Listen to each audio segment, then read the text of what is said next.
Honor it with what? With the attention. Attend to it. Not just know it's there. Knowing it doesn't do anything. It's just, it's like making an overall comprehensive context into something you know, like an object. Knowing is not it. It's really honoring. Yeah? Honoring is it. That's like when we were in Pennsylvania and we were sharing, and a lady shared after when we had the very inhibited question and answer period.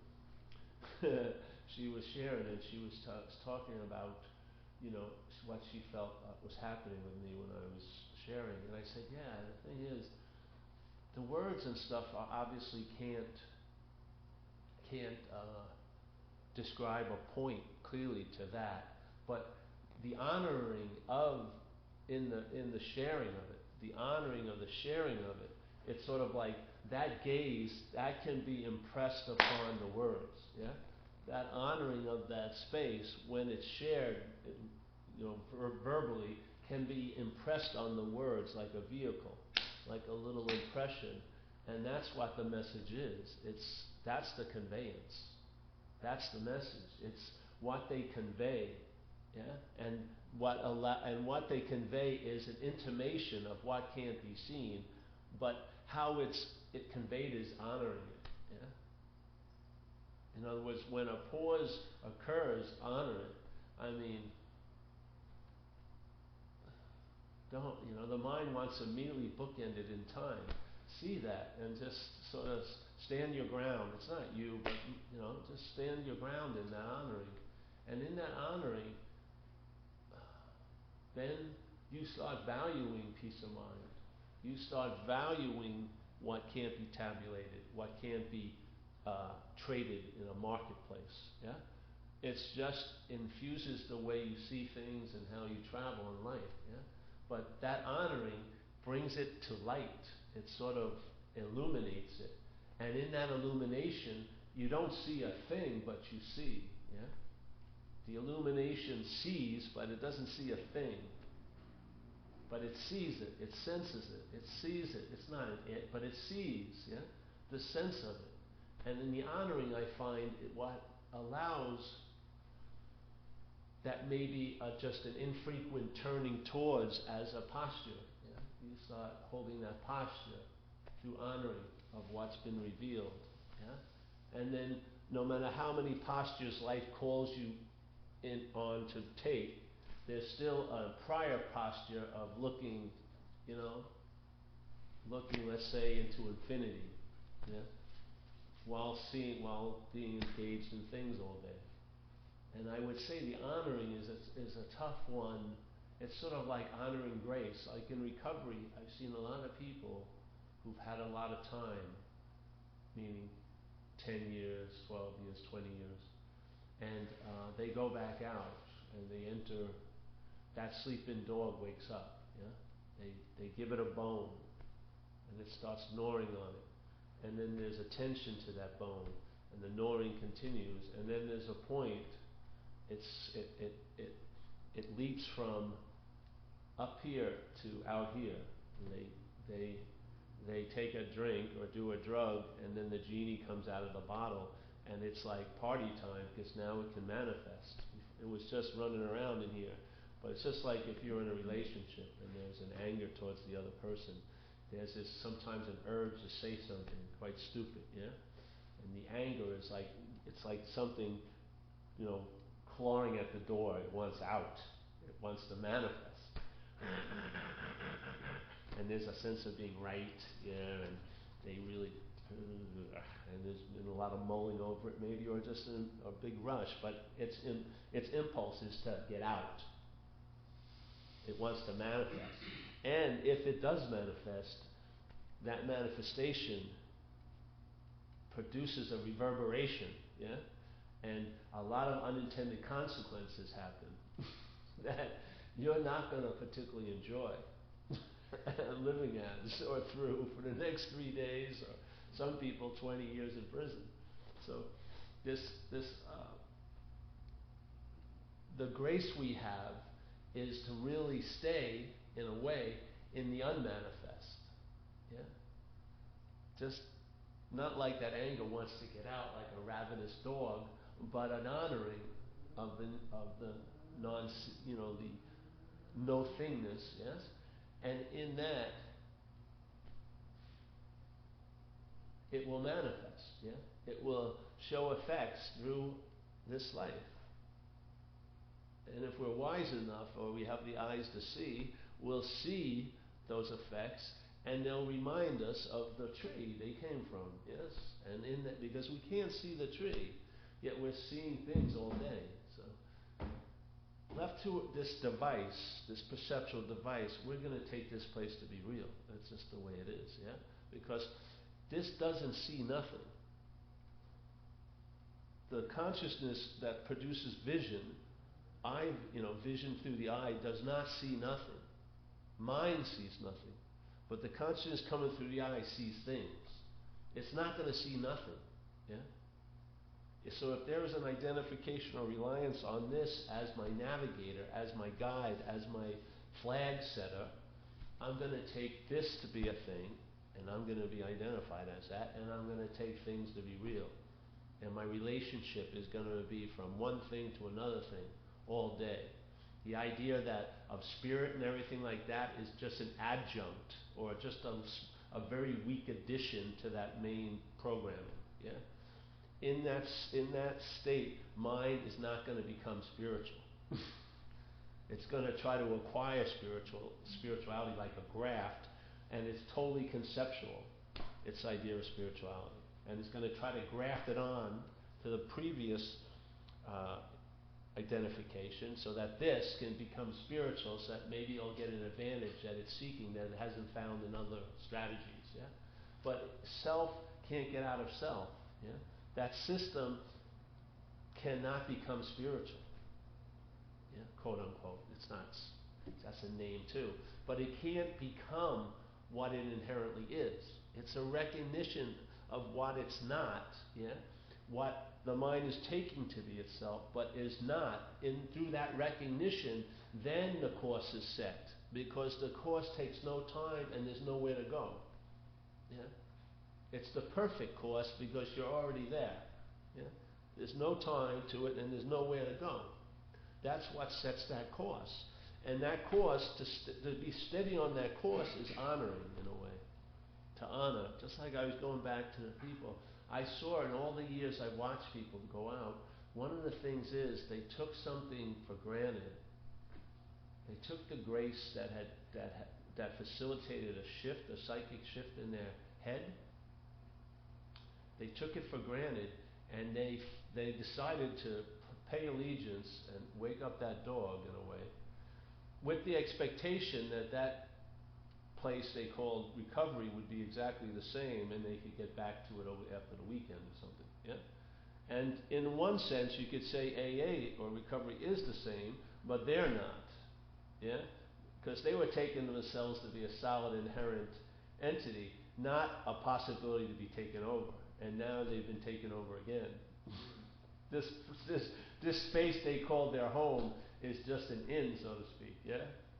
Different winds of energy are moving through, and just because one hasn't come in, it's only because the window wasn't open. You open the window, hey, I want to have some fun, and this is in again.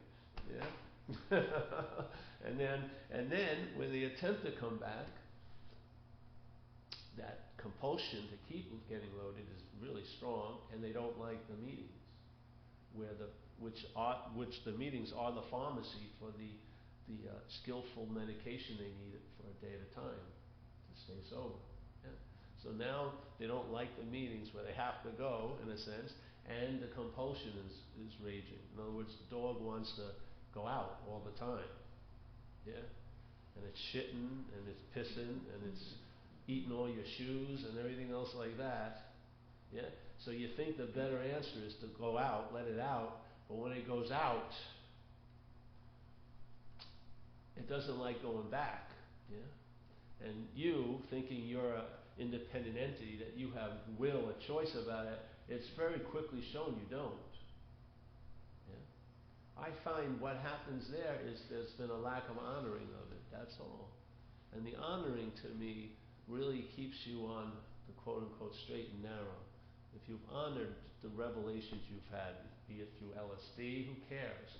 However it's broken through the little schematics of your head, don't honor the vehicle, but honor what, that shift, yeah?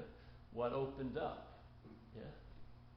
Those visions you had when you were a kid, where everything seemed bright and everything, and there was all this love around. You weren't being fooled then. That's how your mind saw things. Love and brightness and like that.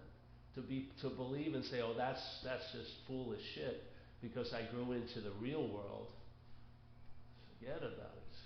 Yeah? I would say those were the greatest gifts. Those visions, because those visions have haunted me, and now they fulfill me in a way. They haunted me when I was out there using, because I knew, in a sense, better. I knew better, but I just I couldn't, my head got caught in this little, like, maelstrom, and it was just caught. But there was a sense of knowing better, not a mental beating up knowing better, but a real, like a tactile sense of what it was, when I was younger, yeah. So that's why I like coming here a few times a week, or wherever I am, whatever, here I am. I like to share this because it's applicable to any position you're in life, yeah? Because it's prior mind. It's prior mind to manifestation, yeah? And if you can see, in a way, you can see the schematics of your head by the content of your days, Are the contents of your days filled with thoughts about there and then? And you're like glued to that tube? Are you subject to being taken over? All this stuff. Those are just indications of the prior condition of mind, what mind's identified as, yeah? Whatever mind is identified as, that's what's going to express. That's the sort of pattern that your life is going to reveal. I don't mean all the immediate particular incidents, but there's a pattern to life. Yeah? You'll see it. Yeah? When you're in it, you don't see it. That's part of the ignorance of selfing. Yeah? You ignore, you deny, you distract, you disassociate, you blame, you rationalize, you make excuses. All of these ways not to think what the mind presents as unbearable looking, yeah? Clearly at something. Maybe pausing, letting the whole house of cards fall instead of keep propping it up. Just let the fucking cards fall.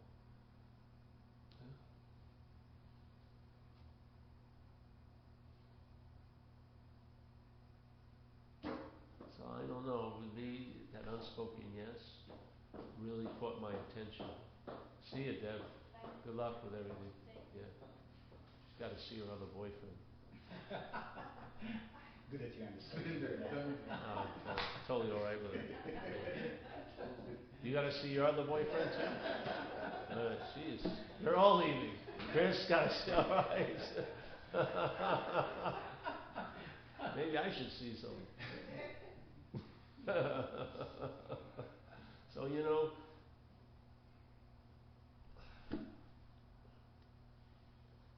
I just go off because I believe you can express in a way what you truly are by describing what you're not, yeah? I believe that's an expression of it here. I believe if there's a clear describing what you're not, it's a vehicle for a conveyance of the sense of what you are. Just like this lady I was at, did I just say that before? I was at dinner with this lady and I'm talking and they asked me to spout off a few things, so I started going on a roll. And she was sitting there and she said, I really, really got it while you were saying it. As soon as you stopped talking, I lost it. She got the message. She didn't get the words, yeah? She got the message. She got the conveyance of that energy that she knows and you know and I know, yeah? She got the sense of it. And I said, Jesus, that's like one of the best descriptions I ever heard. Like Greg talks about listening. That was it. she was totally, she got all the sense of feeling, this, and then the words were totally dismissed. But while she was hearing the words, she heard the message. Her mind thought it was the words, which was forgotten immediately afterwards. She didn't understand anything I said, but she heard the message. Yeah, she sensed the energy. She sensed that. Yeah, that's it. That's the beauty of it. So it doesn't matter what we're talking about. It just seems to be facilitated when you speak about this stuff. Yeah. Other than baseball and football and things like that, and money and stuff. Because maybe there's just too many meanings about these things. But this seems to facilitate it. So you can sit here and describe what it looks like when the mind is identified as what it's not. And then if that same event has happened many, many times in your life, then there may be a recognition. You go, wow, yeah. And then when you hear the word self, can't get out of self, you see the other futility of trying to get out of what you could never have been in. And then you see that this whole idea of many people are trying to get into something they can't be out of, which is the moment, yeah? They're constantly trying to get in it because they believe you could be out of it. And then on the other side, they're trying to get out of what they can't be in, which is self. So we keep going the wrong way on the highway. And just because everyone else is going, so there's no accident seemingly, no, there's a major, you know what I mean? I'm trying to get out of self all day when I've never been in it. And I'm trying to get into the moment where I can't be out of it.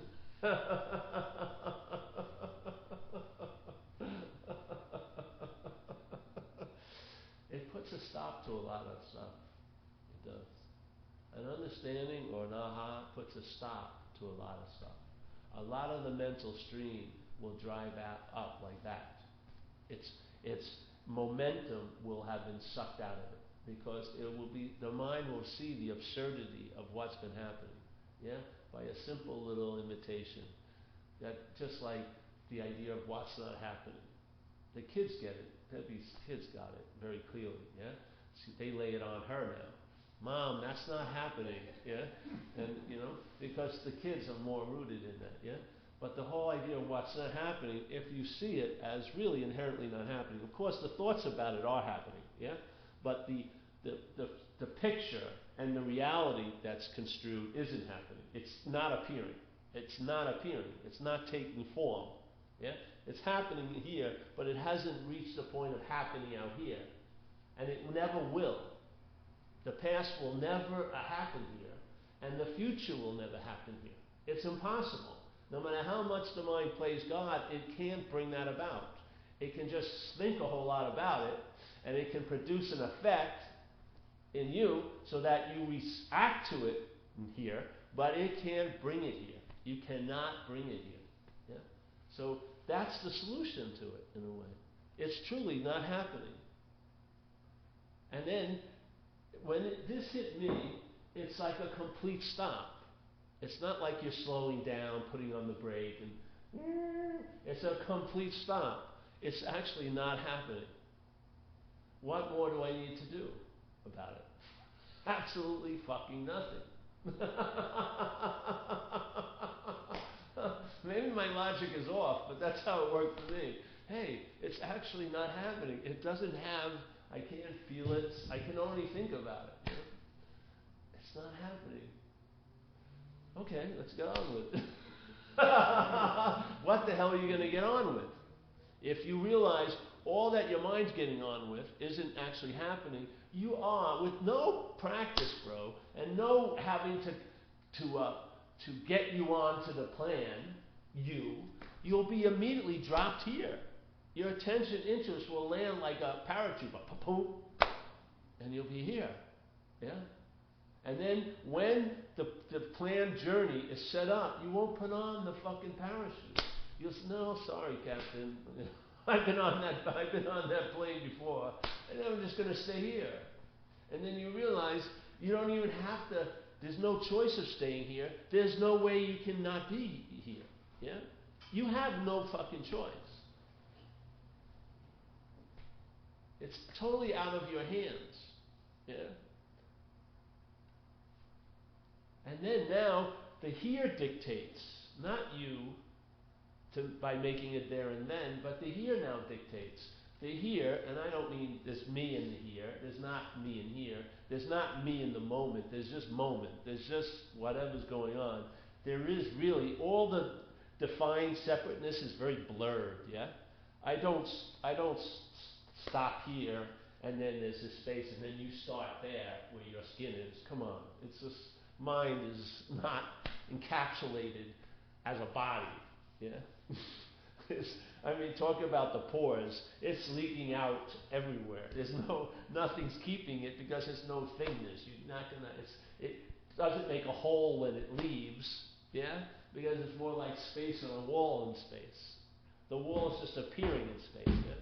So the appearances are occurring, and then the conditional mind sees a blurry definition, and then this dream takes form, yeah.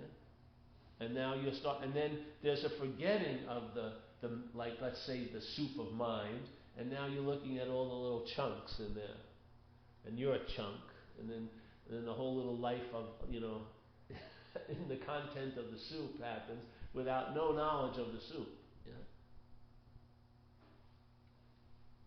But mind is available here, obviously. Yeah? So if you land here, and there's an understanding by entertaining, hey, that's not happening.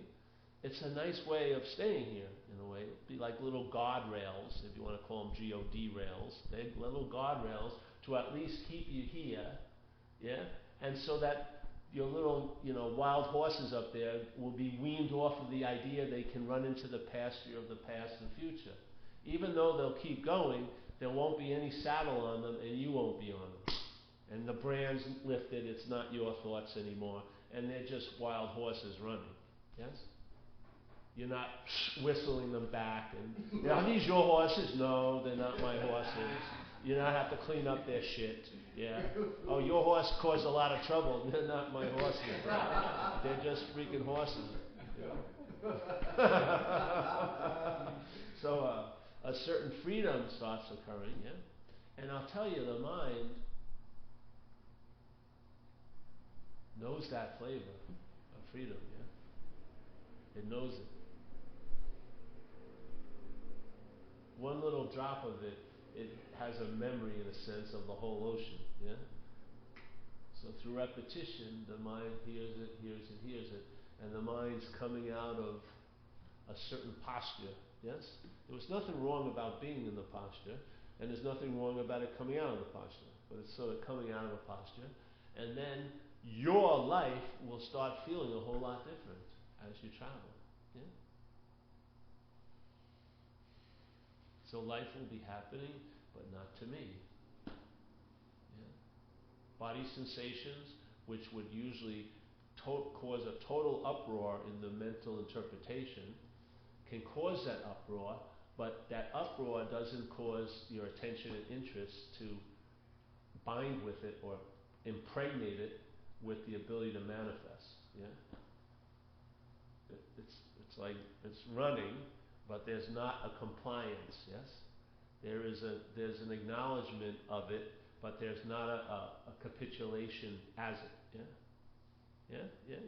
And then that thing that you would say was driving you crazy actually produces an incredible effect here. It can be very, quote unquote, transformative here as the action figure to live. Yeah? Like people call them breakthroughs or quickenings or whatever, but the energetic pattern gets reconfigured, yeah? It's sort of like the kaleidoscope or the telescope gets some new lenses, yeah? It's still a vehicle of seeing, but now the seeing changes, yeah? There's a little flavor, there's a different flavor of it, yeah? Sometimes it translates actually, your physical eyes start changing. You see things in a crisper way and different colors, and it's just a whole different pattern of a quilt you've looked at many, many times, but now you see colors and patterns you hadn't seen before, yeah? Because the mind is coming out of that posture, yes? And it gives you, it really,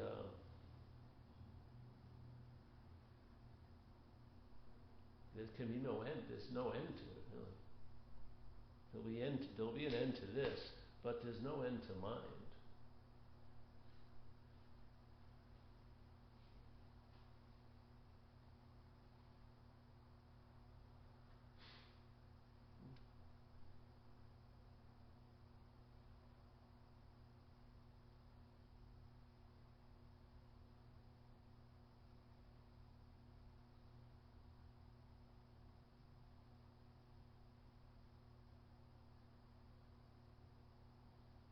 So you sit there, and you can move there, you can do anything, but there is an honoring of it, yeah.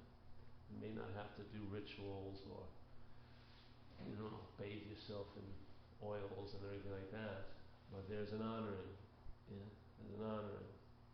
You may not have to set up candles and, walk 108 ways around the statue, but there is an honoring to it. Your life becomes an honoring, yeah? And it seems to facilitate a constant recognition of the flow. Doesn't facilitate the constancy of the flow, but it does facilitate a recognition of it.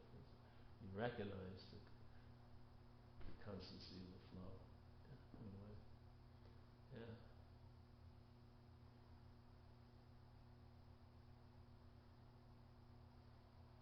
Any questions today? No.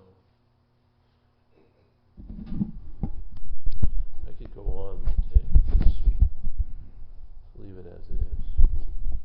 Oh, never mind. I got to at least give you 2 more minutes.